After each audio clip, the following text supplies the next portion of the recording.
karag-karag, welcome back to my vlog. Isang mainit na tanghali sa inyong lahat mula dito sa Lasak City. At ito na nga mga karag-karag, ang mga latest na mga pasabog, na mga pa-intriga galore na pinagchichismisa ng mga active na mga chismosa at mga chismosa sa social media. Kita nyo naman sa ating minoposal fashion destruction look mga karag-karag. Naluka ako sa makaganapan ngayon sa Miss Universe Thailand 2025 sa naging pa-eksena at aksyon ni Angkol laban sa kandidatang bagong kinurunahan bitaw sa kanilang local na pageant bitaw doon.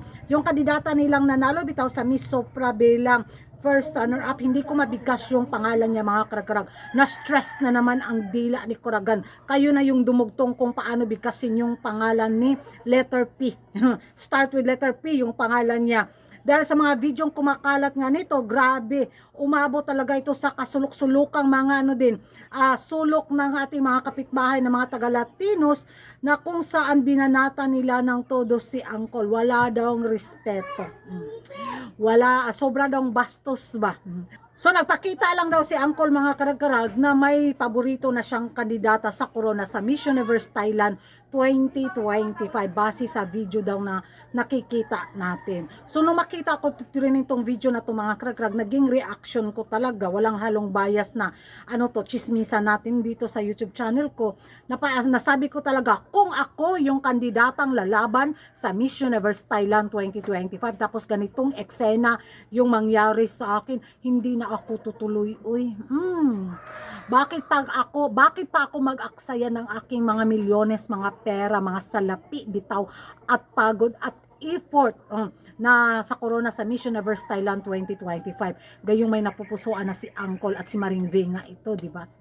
Napaka-unfair naman, di ba? Pero hindi natin alam na mag-iba yung sirkulasyon ng mattress at kigol ni Angkol. Baka maimbir na si Angkol sa biglang pagiging diva bitaw nitong si Maring Venga at ibigay dito sa kanilang first runner-up sa Miss Supra, di ba? So, maramdaman mo kasi yun eh. Hindi ka naman siguro robot bitaw na masabi mo, "Hay, ano to?" O, di ba? Syempre makaramdam ka ng tutuloy pa ba ako o hindi. Ay nako, mag-rest ako mag-beauty rest ako. Siguro sa susunod na mga bitaw, mga taon ulit siya sasali kung may napupusuan na si Angkol at si Maring Venga ito. Bakit pa ako magkanda hirap-hirap sa pagrampa, sa pag-left to the right sa aking baywang at sa paikot galore at pagsuot ng mga pa-evening gown sa mga gagastusin ko sa mga photoshoot, sa mga paandar sa Miss Universe Thailand 2025 kung may niluluto na si Angkol na pad thai at ito nga kay Maring Venga. Di ba na? So sabi nga nila mga karag-karag, wala daw modo si Angkol.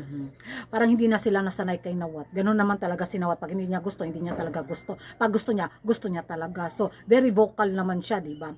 So nasa sa kandidata na yan kung tutuloy pa siya sa kanyang laban sa corona sa Miss Universe Thailand 2025. Pero hindi nga rin natin alam yung sirkulasyon ng utak ni Angkol. So naawa ako sa kandidatang to kasi makikita natin sa video ba, hindi niya alam kung saan siya pupunta. Pupunta ba siya doon po? Babalik ba siya dito? Or ano ba? O di ba? So siguro maging na lang siya nito. Kalmado at wag masyadong mag-expect para hindi siya masyadong masaktan, di ba? Base sa naging pa-eksena galore. So, ayambot mga karag-karag, ewan ko sa inyo kung ano yung magiging reaction nyo kung sakaling ikaw yung nasa katayuan ng dating first runner-up sa Miss Supra. Tutuloy ka pa ba sa laban kung ganitong eksena yung na-experience mo sa pamunuan ng Miss Universe Thailand organization under sa pamumuno ni Angkol?